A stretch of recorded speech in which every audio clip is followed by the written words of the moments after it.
Hauntcast. Haunting Halloween and horror. Interviews with haunting gurus. You probably know them as the guys with the bottomless backpack of beer you see drinking outside the Renaissance Hotel in St. Louis during the Trans World Haunt and Attraction Show, who also are the maniacs behind Jack's Hollow Haunt in Gardner, Kansas. It's Don and Steve Doleshal. What's up, brothers? How you doing, bud? Hey, Ben. Hey. Thanks for having us back. It's been a bit.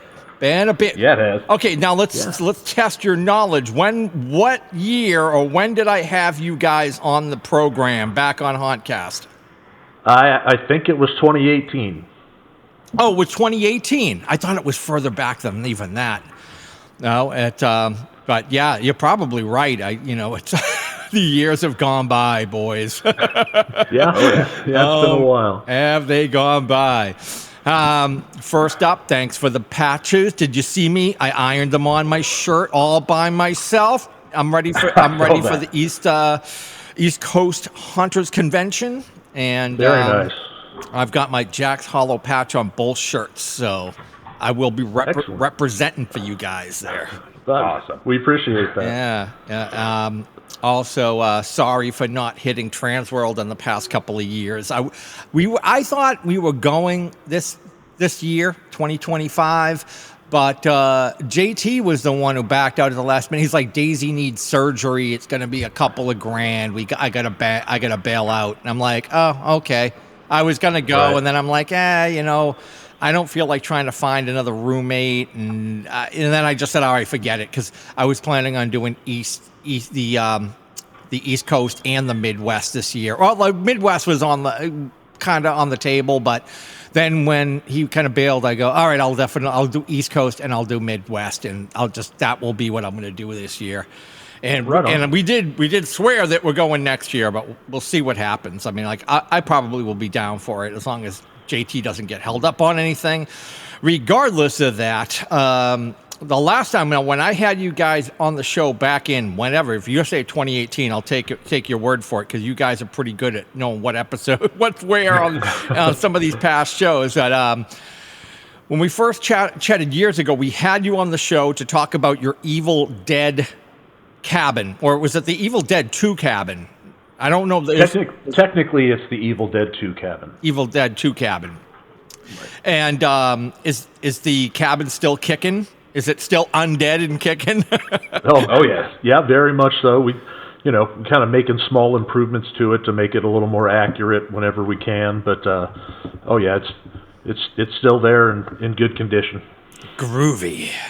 Well, let's, you know what, just for anybody who hasn't listened to that past episode, which is in the library, let's just attach the hand chainsaw and cut into that topic just for a few seconds. Just tell us really quick about your Evil Dead 2 cabin and how you put it all together.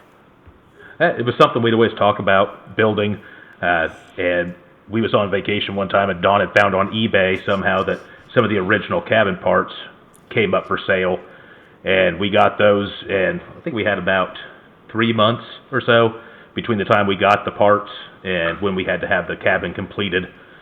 So it was, go trying to get it done. Ended up milling most of the wood for it ourselves to kind of save on cost, and we got it done a couple days before the party we was having that we had to have it ready for. What were the couple of pieces that they had for sale that you bought to start off with?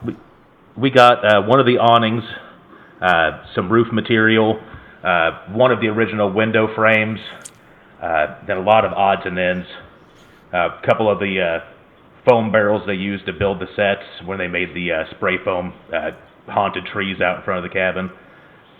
And one of the barrels that Ash trips over when he's running to the tool shed is one of those barrels. We've got that. Cool. So they had a bunch of random stuff from it, and then you just grabbed those up and then finished off the rest of the build How did you get dimensions? Was there any information on the rest of the cabin or did you just, everything was just worked off the movie, like doing screenshots off the movie or what have you? That definitely was the hardest part. Yeah, I've done I've done so many screenshots that it's probably just like every frame of the whole movie to try to get things as close as possible. But it took us a while to realize that since our pieces were from the cabin that was used for the exterior shots, the interior shots, weren't filmed inside the actual cabin. They were filmed on a set in like an abandoned high school a few miles from the cabin location. So we were trying to fit everything in and make it look the way it did, in the interior shots. And we realized, like, why won't this fit here? That they've got a couch like with 3 cushions, but it only comes over to here, but ours with 2 cushions won't fit. And it turned out because the interior shots were filmed on a set that was actually quite a bit bigger. Yeah. So it took us a while to figure that out, and then to figure out exactly how big the exterior cabin was, which we kind of just did using the few dimensions that I was able to find online that the guy that we bought the pieces from actually took of the cabin once it had been pretty much destroyed, but the footprint was still there, and then kind of used those to figure out how big windows should be and proportions and all that stuff. Where was the location of that cabin?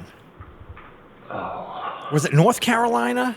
I think it was somewhere in North Carolina. The town I can't remember right now. Yeah, but it was on the same land that apparently there's another building on the land where they filmed the movie The Color Purple.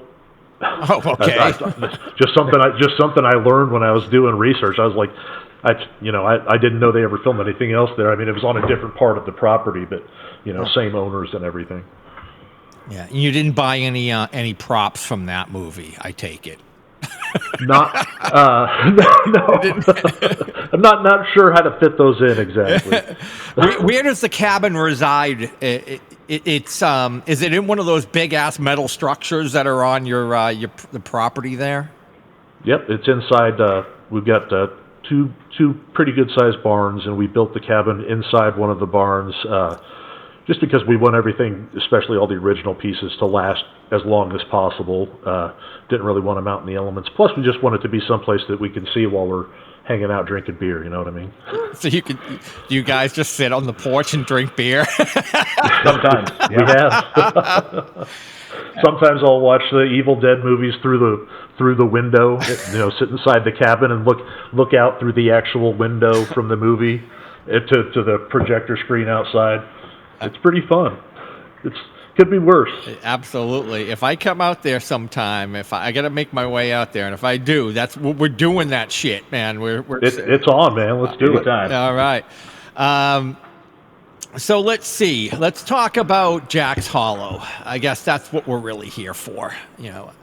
How long has Jack's Hollow been? Well, yeah. How long's it been open? How long you been running Jack's Hollow as it is right now? As it is now, probably since 2000. Okay. 2002.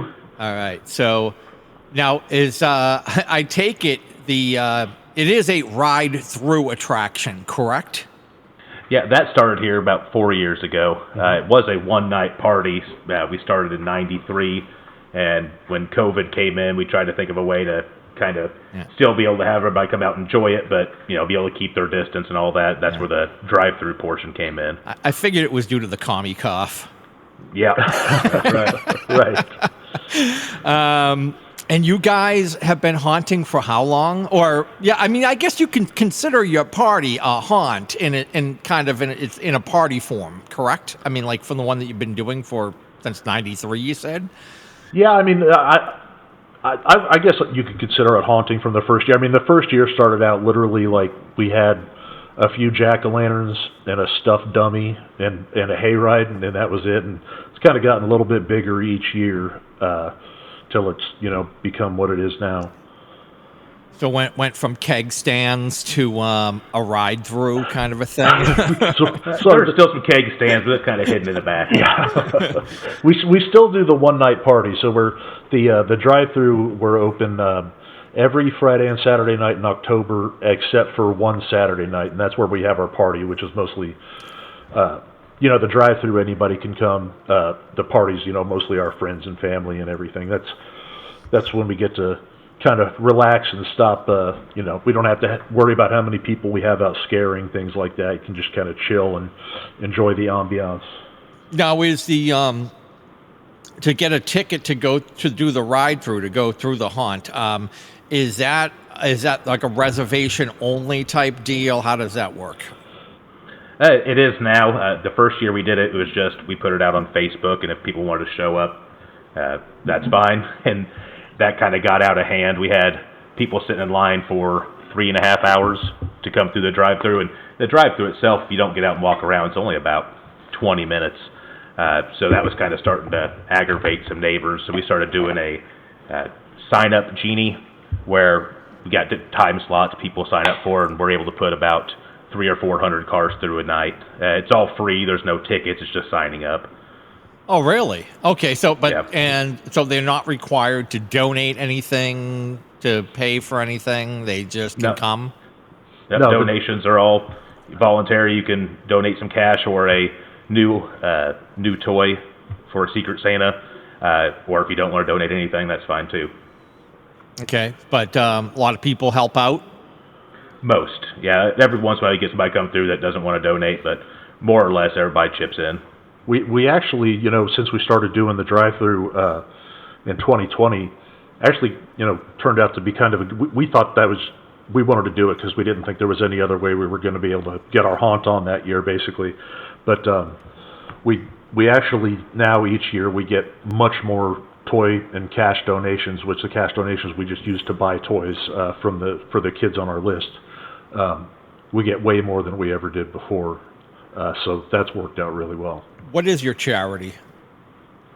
It's called Secret Santas. Oh, okay. And it's a local charity. There is a Secret Santas Facebook page if anybody wants to check it out, but it's kind of like things like Toys for Tots, which we used to deliver to or collect for Toys for Tots.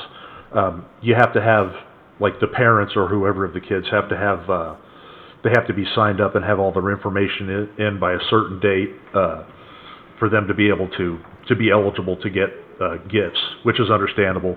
But ours kind of is for the people who fall through the cracks and didn't sign up soon enough, didn't know they had to sign up that early or anything like that.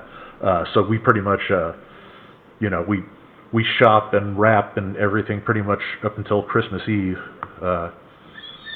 and people sign up, tell us how many kids they have, the interests of the different kids, so we can try to figure out what gifts would be best for them. And we've been doing like 600 to 1,000 kids each year. Yeah. Of gifts. Cool. Yeah. Guys, look at you guys. I didn't know you guys were such big-hearted dudes like that. I thought you were just a bunch of drunkards hanging around in St. Louis. I didn't realize. Sometimes that too. That's pretty much true. Honestly, but most of the charity stuff and the idea for the drive-through and everything came from our mom and sister. They're kind of the ones that take care of all the, we do the haunting and they take care of the buying the toys and figuring out, the right toys for which kid and everything. And it's a lot of work. I don't envy them that part. Yeah. Now, is the whole haunt this is on your property? You own this property? Yes. Okay, and so it looks like you have like, I guess the metal structures are barns, right? You have like 2 big barns on the property. Mm-hmm. Right. Yeah, 2 barns that are 60 by 100, and they're connected by a breezeway.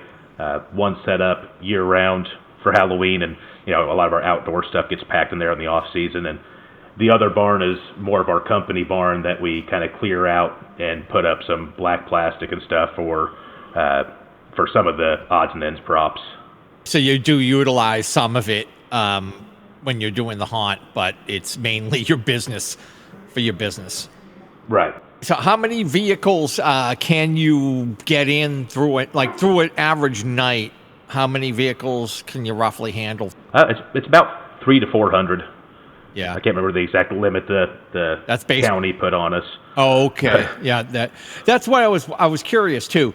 Now, because you do it as a charity, are they easier on you? Like, obviously, if you tried to do this as a paid haunt, that changes everything, right? Because you're probably not zoned as to do it there, and then you have to deal with a whole bunch of other nonsense, probably. Yeah, they are harder on the people who actually charge, because we do have another haunt that's really close to us that is a pro haunt, and they've had kind of a hard time with the county. The only reason we kind of came into the county's came to their attention is because the first year in 2020 when we did this, the first night I was honestly afraid nobody was going to come, but the first night we were getting calls that traffic was backed up for miles going both ways down the road at the end of our driveway. Okay. And we're like, what the hell is going on? And it turned out that what I think kind of led to that is we've been mentioned on a couple of different TV news shows. Yes, that's a kiss of death. So, right, yeah. We actually we heard of one a guy that was talking about us on the radio, and we called him. And we're like, we felt terrible. We're like, we really appreciate this, but please don't. We can only handle so many people. So could you not mention us anymore? like, please don't take this the wrong way. But yeah, we just never, we get a couple comments on Facebook of people saying, definitely don't wait 3 or 4 hours for this haunt and stuff like that. And I'm like, we never said that anybody should wait 3 or 4 hours for the haunt. We never thought that was even in the equation, If you're a pro haunt, then obviously the more people you can get in, the better. And when you're a non-for-profit or a home haunt, free haunt, sometimes it's just too much, and it's just like, but please don't talk about it. Don't promote it. We get plenty. We don't need any more. So please don't do it. I know it's crazy because people who are on the pro side of business would be like, they couldn't imagine turning people away or trying to not, to tell somebody not to promote their event. If I was to jump in my beater and take a cruise through the property, what would I experience? Give us a little ride through, if you would. At the end of the drive, we've got a big archway that says Jack's Hollow on it with a bunch of skeletons and everything zip tied to it, and it's about a half a mile to the barns, and there's scares and scenes all the way down. Several different scenes. There's a lot of the driveway, we planted a bunch of pine trees when we first moved here, so they're big now. So a lot of it is pretty much a tunnel of cedar trees. It's got bones and skeletons and stuff hanging from it. And when everybody gets down to the barn, they are welcome to get out, walk around. We've got a snack table that's got popcorn, apple cider, candy, all sorts of stuff. A merchandise booth, and then they can hang around and walk through the barns as long as they want.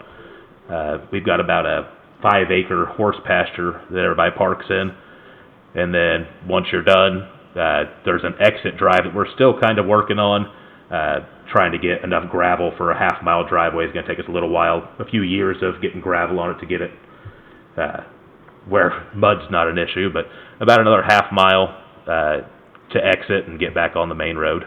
It takes about 20 minutes for them to go through, kind of? I would say so.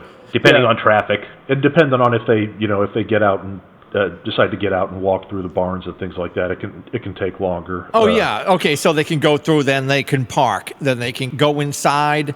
And inside, what do you have inside the barn, the main barn?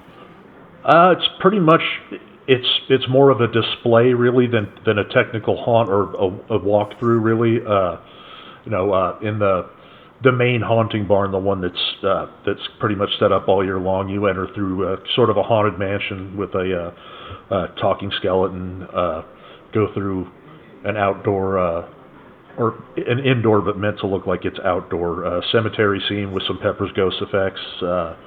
Just go around some different props, go through something we call the Cauldron Creep room. We built a talking Cauldron Creep many years ago. It's still one of my favorite props we've ever done, especially as far as completely building it ourselves. So that's one of my favorite spots. You walk through there, and then you can go into the Evil Dead cabin, and we've got a big projector where there's always horror movies going, so sometimes people will sit down and chill and watch a scary movie for a while and, just take their time and exit when they're ready. Yeah, so people could hang out for the evening if they wanted to. Yeah, if they wanted to. Yeah. Do you have any type of, is it a BYOB? Do you have any type of, beverage on site or things like that? Do you sell like apple cider and do things like that? We give free apple cider and treats. We've got a treat table right outside the bar, and where you drive by it right before the parking area. So if people want to get out and get some apple cider or some candy or something, they can park and come and get it. And that's where the donation bin is.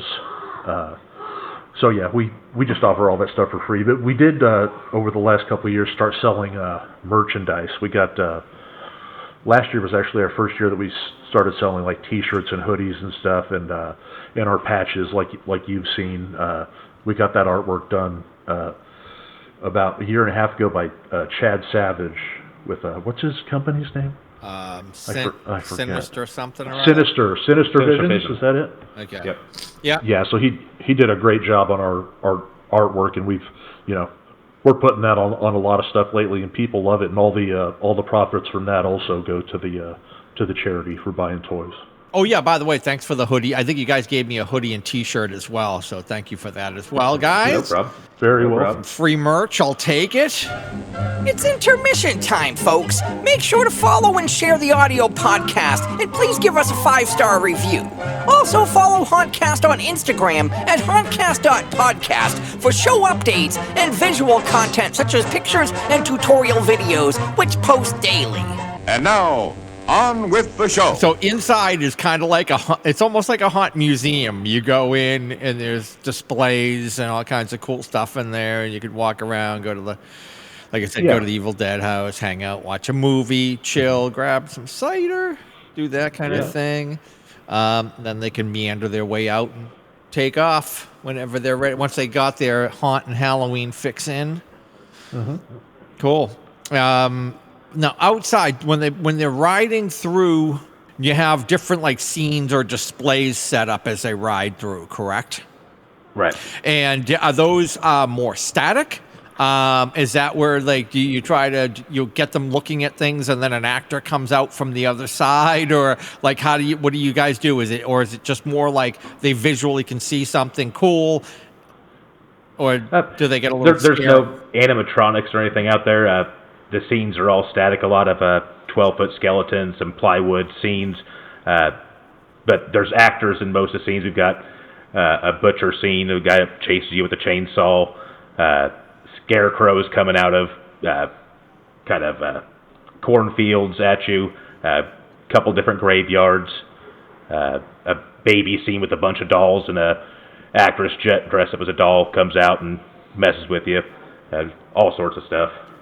Which gets the best reaction from your guests?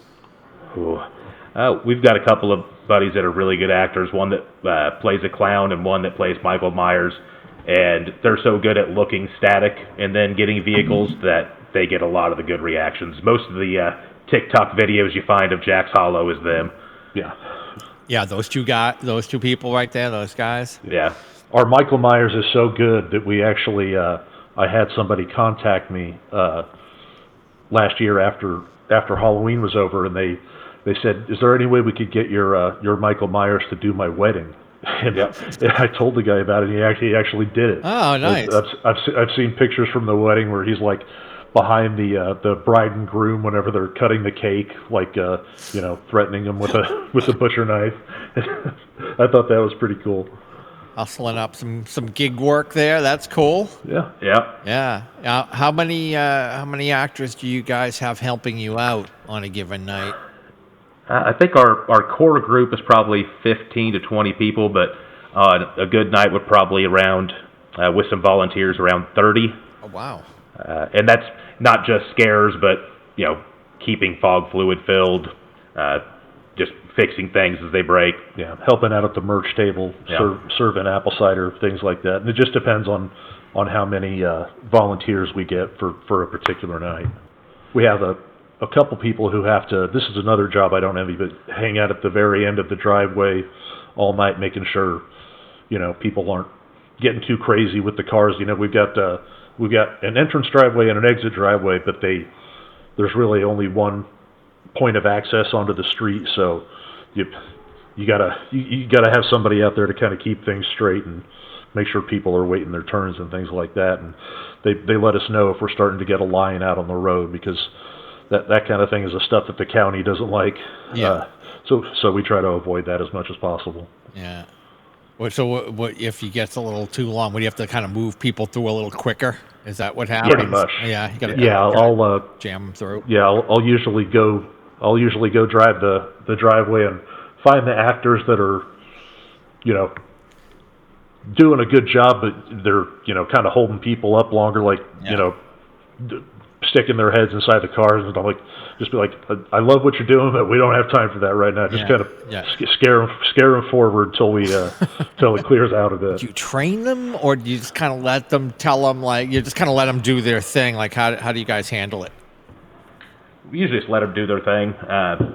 We do have a problem with some of the actors getting too close to cars as they're coming through. A lot of the more experienced actors can go right up to the car, but until we get to know them, they got to stay back a little bit.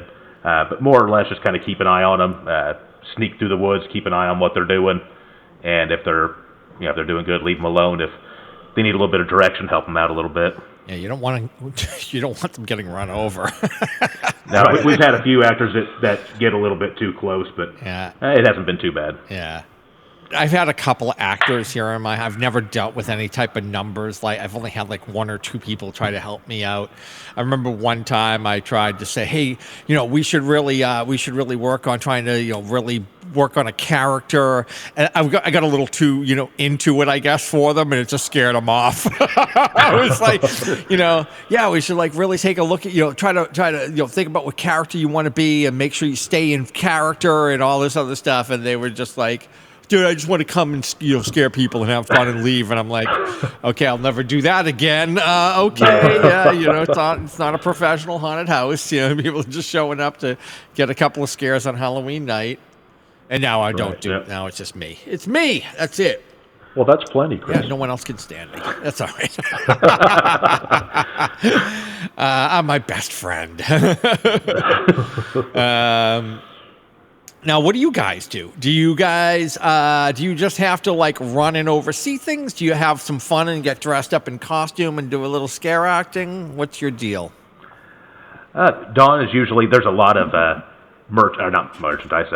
memorabilia in the main barn that you can get really close to. So Dawn's usually in there keeping an eye and making sure nobody's fiddling with that stuff. We haven't had too many problems with it, but there has been a couple of issues. Yeah. I'm usually running around filling up fog fluid, taking water to the actors, fixing things as they break. Every once in a while, I'll get a chance for half the night or so to put on a costume and go out and scare for a little bit. Yeah, you got to get your fun in there when you can, if you can. I know it's not always possible when you're running something that's on a larger scale like you guys kind of are. That's not it's not anywhere close to your average home haunt. You guys are kind of more like a pro haunt, really. I mean, it's getting there. Without charging money, you're all. I mean, like looking at your setup, I'm like, damn, that's like the biggest home haunt I've ever seen. Yeah, that's freaking huge. How do you guys do like the building of scenes and all that kind of, or props? You guys tag team the prop like master duties, or how does it work? Yeah, I usually am the build it guy, build scenes, shelves, whatever, and then Dawn has the knowledge to get the lighting and animation and everything right. I don't know anything about all that, but I can frame stuff out and build the scenes. Dawn details them essentially. Yeah, and anything to do with wood or metal, I pass over to Steve because I'll completely ruin it. But then when it comes to the prop controllers and things like that, I can muddle my way through at least. Yeah. You still using those Prop 1s? You remember the Effects Tech Prop 1s? Did you ever use those? Yeah, I think I had one of those. Man, that was a while back. We used mostly the Fright Props. Yeah, exactly. Controllers. Yeah, the Peekaboo plug-in. Picos, yeah. I remember back in the day. I don't know where this came from. I did have an Effects Tech Prop 1, maybe even 2. And I remember having to go on their website and have them do the code for me so I could load the code and then deal with all that shit. And I had bought one of their audio boards, which was really expensive to get the audio board set up. And I remember that. And I was I sold that setup to somebody on eBay, I think, and got rid of it. I'm just I don't have time. Plug-in the plug-in or the push button controllers. I'm all about it. It's just so much easier. That's the way to go. Especially when I only have a couple of things to deal with. I'm not having to worry about connecting to DMX or doing all that shit. I've never played with the Peekaboo. Have you ever played with the Peekaboo Flex? The Flex model? A little bit. We've got a prop from. Please don't everybody hate me for saying the name of this company, but from Scare Factory, called the Body Snatcher, where they've had it at Transworld a couple of times, so some of the haunters might know what it looks like. Basically, a bat creature that climbs up and down a rope and hauls a body back up the rope, like up to his nest or something, and that's runs off of a Flex Max, and so I had to learn a little bit about that because they kind of programmed it wrong. Yeah. So we had to change it up a little bit. So, yeah, I know a little bit about the Flex. Yeah, I haven't played with it. I haven't had the need to. So I remember Denny was saying, "Oh yeah, you got to use this," and I'm like, "Yeah, I don't really. I've actually scaled down on my pneumatics. I don't have that much anymore. I have. Unless you need to run something pretty serious, you don't really need one of those, from what I can tell. Yeah. But it's actually not that complicated. You have the Scaremaster that you plug into it. That's basically, rather than having push buttons on the controller itself, that's how you program it, and it's not too difficult. No, he was raving about how great it was. He's like, "Oh, dude, this is the way." And I'm like, "Okay." I go, if I have a need for it, dude, I'm all on it. I'm there, but I just haven't had a need for it yet. If I had any type of bigger haunt setup, which I don't, and I can't imagine I will, because I can't find anybody to help me out anymore. Plus, I don't want to deal with it. I can't get any more people here, so I can't do really anything else more here. What I'm doing is more than I can handle here in my little quiet neighborhood, which is, it's good and it's bad. I'm getting up there in age, so I guess it's a little good that I scale back and take it a little bit easier now. I like to get my scares, though, man. I still like to get dressed up and get my scares in on Halloween night, if nothing else. Do you still have the Candy Table of Terror? I haven't had that out in a couple of years. It's coming back this year. Nice. I had it out about maybe 4 years ago, and I kept thinking, man, I got to give it another year so people forget about it. Seriously, people will forget about it the next year. People don't remember. I have, as you'll have people show up at your haunt, and they'll be like, you'll have something that's been there for 10 years, and they'll be like, "Oh my God, that's cool. Is that new?" And you're like, "No, I've had it here for it's one of the first props that I either built or put up in the yard," and I have people who do that. So I'm like, I'm thinking I need to push it back another year. And then this year I'm like, what am I going to do different this year? I go, I'm doing a lot of bring back stuff this year. Stuff from my first couple of years of haunting. I'm bringing back the monster in the box again, but I'm doing it right this time. The way I made it last time, it just didn't look right.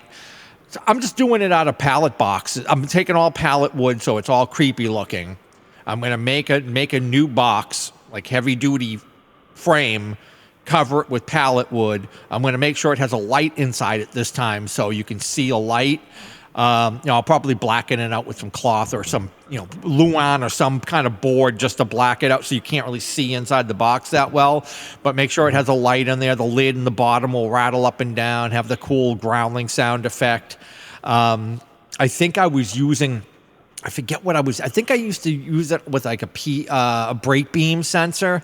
And I have more problems with brake beam sensors because all it takes is somebody to bump whatever that fucking brake beam is attached, like whatever the reflector is attached to, and the thing is just going off like crazy. Yeah. So as much as I love, if I was doing an indoor haunt, I could see where brake beams are perfect. But when I'm throwing the things together outside my driveway, there's just too many times somebody will bump something. Either the brake beam gets moved or the reflector gets moved, and then the thing just goes off nonstop. And it's like, Right. So this time around, I'm hooking it up to one of those little PIR like the little push button sensors, the little not PIR, the little push button sensors, like the little radio control push button things. So I have that hooked up in there so I could just hit it and fire it when, like, as I want. Like, no worrying about, because with the thing bouncing all over the place, if you have any type of trigger that's physically attached to it, it's going to either, it can, if I have a pressure mat, like a step mat underneath it, it can get pulled, the cord can get pulled out of it because the thing's jumping all over the place. So I'm like, I got a good idea. This year I'll bring it back, redo the whole thing, and I'll just use the little push button, I'll fire it with the little trigger. Done. It will be great. All remote control, And then I'm bringing back Gordy. I'm rebuilding Gordy, so he's coming back. These are all like the first couple of years of Village Meyer shit too. And then what else am I doing? I got one other thing I'm doing. Oh, and even though this wasn't the Candy Table of Terror, it was one of the earlier props that I built back in the day. I think I still have a video on YouTube on it. And I rebuilt it and brought it back again about 4 years ago, and then I'm bringing it back again this year. So I got a little bit of a flashback with the Village Meyer, bringing back some original shit, Yeah, nice. It's fun to bring things back and actually do them right.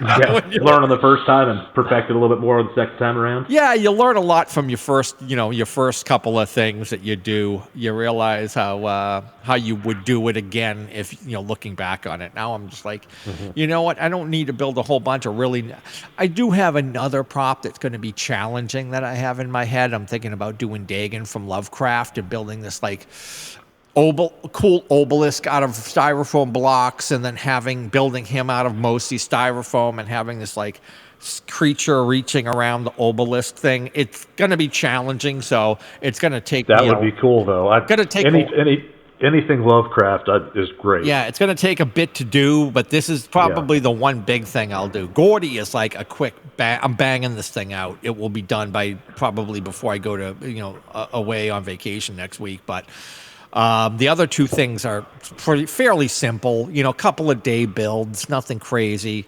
The Candy Table, it's like a no-day build that's already done. It's just sitting there. I haven't just used it.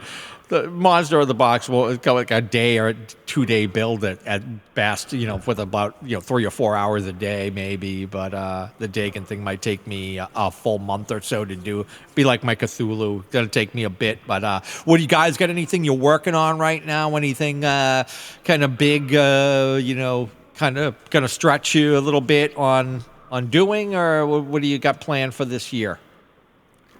We don't have any 100% big plans ready yet. We usually end up coming up with something like that around July, August, or something like that. But as of now, we've got some new figures. I scored some life-size figures recently that I've been trying to get for a very long time. The life-size Pumpkinhead, the Xenomorph from Aliens, and the Predator, and the Witch from a movie called Legend, an old Tom Cruise movie. Yeah, where did you pick those up?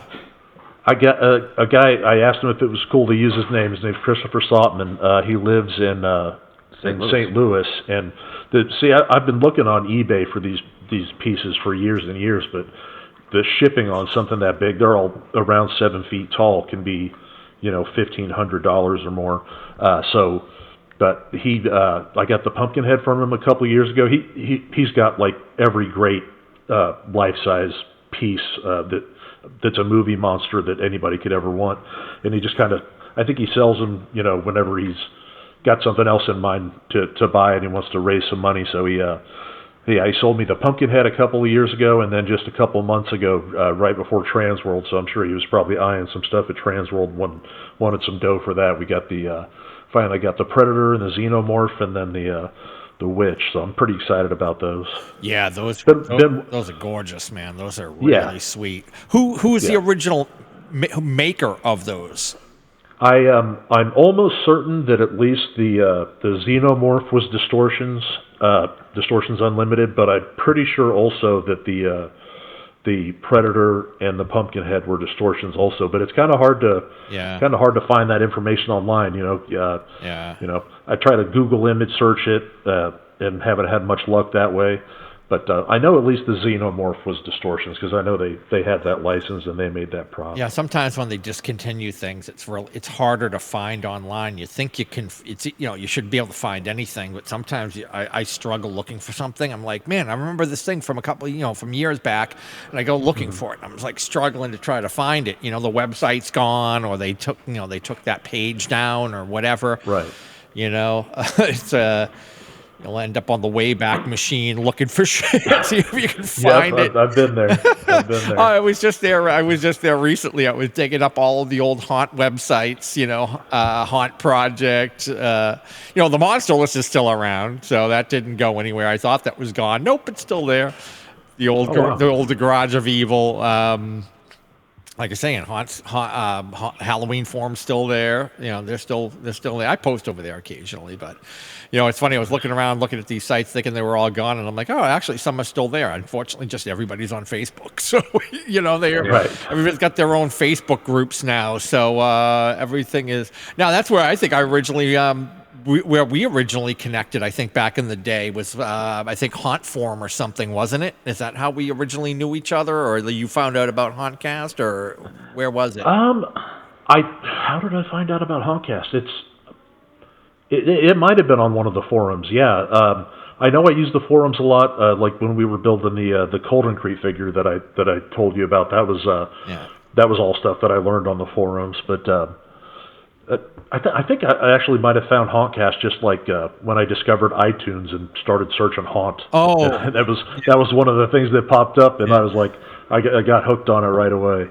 Yeah, that's cool. I actually, it was down for a number of years, and then when I relaunched and put all the old segments back up again. I realized, I go, oh, you know what? The searchability wasn't that great. If you put in like Hauntcast, you found it immediately. But I was like, Halloween? Why am I not showing up? So I went back in and I changed the title of it, adding all of the different Halloween haunted attraction. And now it pops up like immediately. I'm like, damn it! I could have did that years ago. But anyway, yeah, you guys have been long term. Oh, by the way, speaking of that, you guys have a little Hauntcast shrine somewhere around there, don't you? I know I threw you guys a lot of banners and shit over the years. That's in my barn back home. I live about an hour south of the haunt, and I've got several banners and the light up movie poster that you had sent me. All hung up in there, so that's at my place. It's funny, I sent you a bunch of things thinking that was it. Like, Hauntcast is dead, I'm never coming back. And then I'm like, damn, I shouldn't have given away that movie poster thing, that backlight movie thing, because that was pretty cool. That is a cool poster. You know who made that for me? That guy from High Res Designs. He was the one who made that for me. Really? Which one of you guys has the Milwaukee wall of tools? By the way, I did feature that picture in that video. It's like what tools are supposed to do versus what they actually do video, and I put who has the Milwaukee tool wall in their barn. That's mine. Yeah. That's mine. Which it's become a bit of an obsession. Steve or Don? Sometimes I don't Steve. know. Okay, Steve. Yeah, Steve. I'm talking to both of you guys, and I don't know. Sometimes I'm like, is it Steve or Don? I'm talking. Yeah, that's cool. I'm like, man, I need a picture of tools, and you were like, how about this? And I'm like, get a wall of Milwaukee tools. I'm like, that will be great. That will serve the purpose.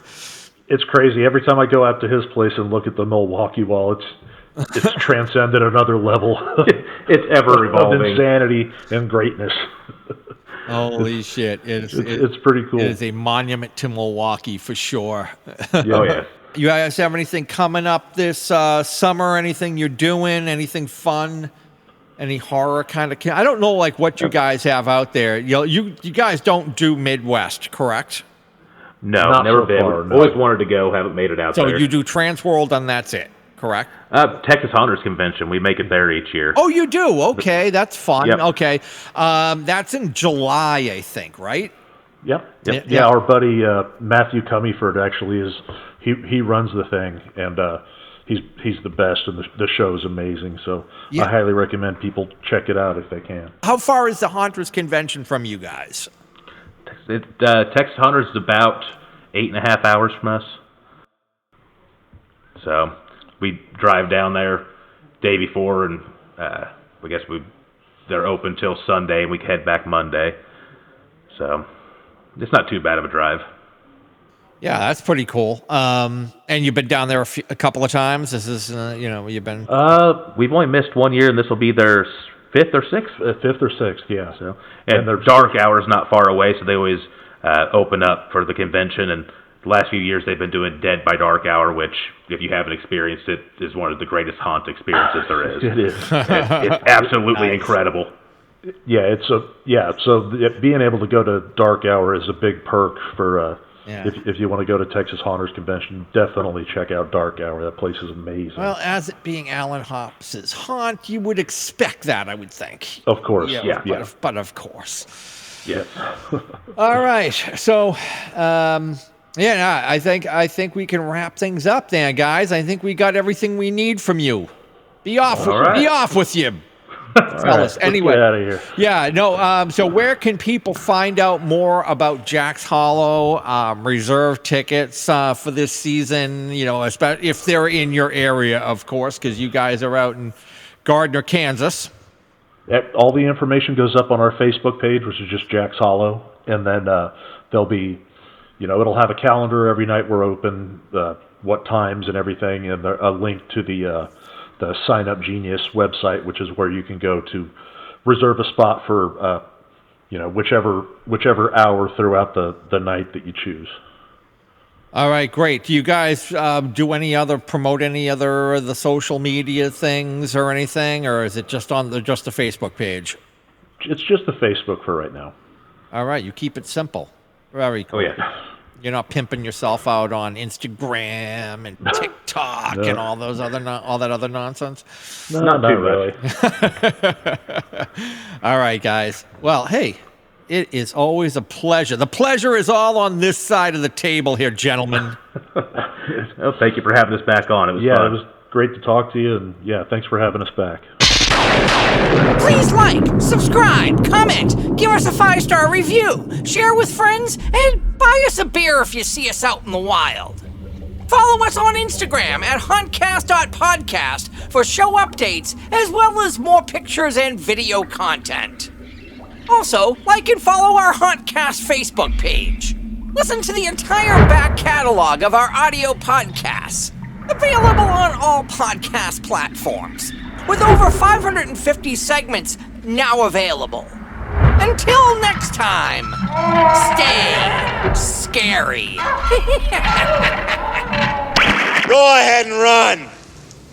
Run home and cry to Mama.